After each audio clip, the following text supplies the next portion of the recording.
Hey guys, not sure if you should go ahead and buy a new home or renew your lease? Well, by the end of this video, I'm going to show you a foolproof system you can use to live rent-free and start generating wealth long term. Now, members in our Facebook group and our students are using these same strategies to acquire their first investment property and start generating wealth as well. And you can do the same thing. Now, for the best real estate advice, go ahead and subscribe to my channel. Hit that bell to be notified every Thursday when I drop a new video. All right, guys, let's go ahead and get started.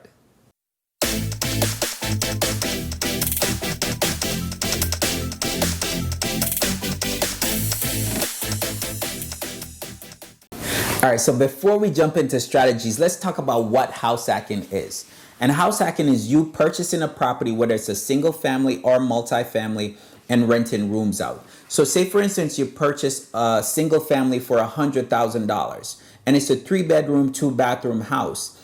You're going to be living in one room and you're renting out that room. So say, for instance, $500 per room, then that way you're making $1,000. You're basically living rent-free by collecting $500 per room to pay that $1,000 mortgage. And same thing when it comes to multifamilies. Now, who is this strategy good for? It could be somebody that's single, newly married couple. It could be somebody that's just going through a divorce that think that they can't afford somewhere on their own. It could be someone that have kids that's going off to college and they could purchase a property and rent rooms out. So it's perfect for anyone in any situation that's willing to invest in real estate long term. Now, strategies that you could use when it comes to this. Now, when you're looking at single family, you want to look at a property that has a basement or it has another access to it. So say, for instance, it has a garage that was converted over that have a separate entrance, or it has a basement like I mentioned before, or you could have a mother-in-law suite. Those are things that you could rent out if you want your personal space inside the home. Now, if you're more willing to share, so say, for instance, you have a student or you have someone, a child that's going off to college, instead of renting a dorm room out and letting them share rooms or a college area where they share in rooms anyway, might as well you buy a property that now you own and they're renting out, or you're now renting it out to other college kids. Your child is now building wealth because now you could turn that property over to them when they're finished college as well. And in a single family situation where you have a basement, you could go ahead and you could live in the top of that property and then rent the bottom part out, the basement out, to other individuals. And now say, for instance, you don't want someone to be in your house day and night. You could also use it as a short-term rental where you fix the basement up, you use it at your leisure, and then on the weekends, you rent that property out. And you could still generate a good amount of money where you could pay for your mortgage at the end of the month, right? Now, when it comes to multifamily units, you live in one unit and then you rent the other units out. With multifamily, it's going to be a situation where if you purchase a duplex, you might not live rent-free completely. You might be coming out of pocket a little bit more. How living rent-free will work out beneficial for you is if you have more, in a sense, where you have a triplex or a quad where you have more tenants that's giving you more money. If you have a duplex and your mortgage is, say, for instance, $1,200, you may be able to charge for that unit, say, for instance, $800 or $1,000, you still have to come up with $200. A lot better than you coming up with $1,200 to begin with, but they're still helping you as well, and you're still living almost rent-free. Now, let's talk about benefits and drawbacks. What is the benefit of you doing a house hack? Well, for one, you're living rent-free or almost rent-free. You're not paying as much as you were if you were supposed to live on your own, or if you were supposed to be renting and paying off somebody else's mortgage, which is the second thing, right? Now someone else is paying off the mortgage for you. You're building equity, which is number 3, in a property, so you could actually sell over time. And you could meet some very interesting people when it comes to you renting out your property, whether it's short-term or long-term. In a short-term situation, you may have people that's traveling from all over the world, especially if you're in an area that's booming, that's popular. You have attractions around that property that is close to, and you have people all over the world traveling to that area, you can meet a lot of different people. Now, what are the drawbacks? You could have someone in your property that's not paying, and you have to go through the whole eviction process. Once they're not paying, then you have to now pay for those expenses. That's one of the drawbacks. If you're living a single family home, then it comes down to privacy. Privacy, you're not going to have as much privacy, especially if you're renting rooms out. So those are a couple things that when you're doing a house hack, your privacy is going to be one thing.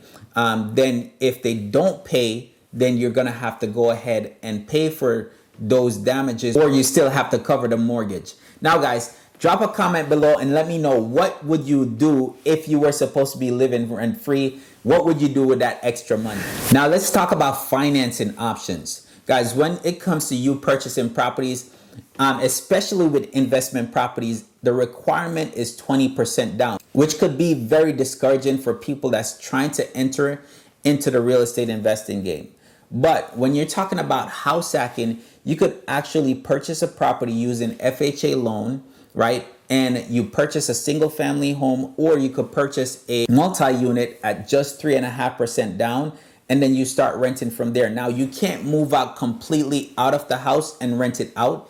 It's illegal. You have to live in that property for a certain amount of time, especially when you're doing FHA. You could also do VA loans. Some VA loans, which is veteran loans, if you're active or were in the military, then you could use VA loans. And how that works, VA loans actually have where you could put zero money out of pocket. You have USDA loans. You also have grants, especially say for instance in Atlanta have grants that they give in certain neighborhoods. So you have to see what's available for you.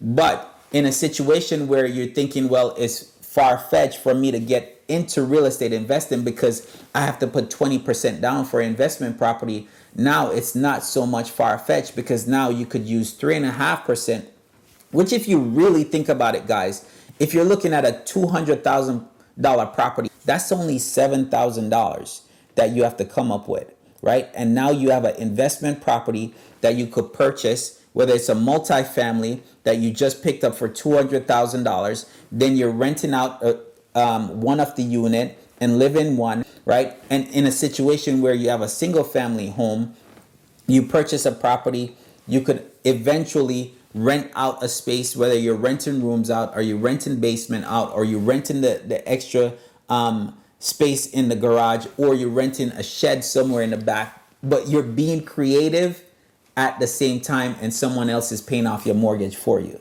So different financing options are available for you guys. Again, you could use a VA, you could use USDA loans, which is zero money out of pocket. You could use FHA loans, which is only 3.5% that you'll be putting down.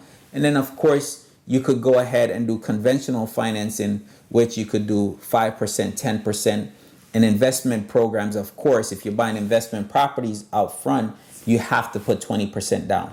So that's you getting into real estate investing at a lower cost than if you were supposed to put 20% down to begin with. So how would you find these properties that I'm talking about? Very simple. You could use any website, from the MLS to Zillow to Trueheller.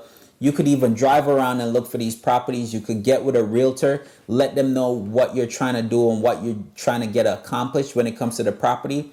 And then you look for properties that have basements, that have a mother-in-law suite. If it's a duplex or a triplex, you're already in it because you know that, well, you could rent a unit out. But when it's single family houses, you want to look for an extra space. So if you see someone converted a garage into another room, then if that room have access from the outside, then you could rent that space out. If they have a basement, perfect, you could rent that space out. If they have a mother-in-law suite, again, perfect, you could rent that space out without including them or letting them come inside the home. Now, if you're single and you're open to have them come in your home, then that's fine. You could purchase any property, whether it's a single family or multifamily, and you could go ahead and start house hacking there. So now you know exactly how to house hack and purchase your first investment property. What about if you could purchase the property with no money down? Well, I have a guide that I created that's right in the description below that you could download. Also, if you're looking for a community of like-minded individuals like yourself, I have a secret society where I share up-to-date real estate advice to help individuals not make costly mistakes and invest with confidence. You could join the Facebook group in the description below. Now check out these next videos on how you could improve your skills in real estate. If you like this video, go ahead and hit the like button. If you haven't subscribed, go ahead and subscribe and share with your friends. All right, guys, we'll see you in the next video.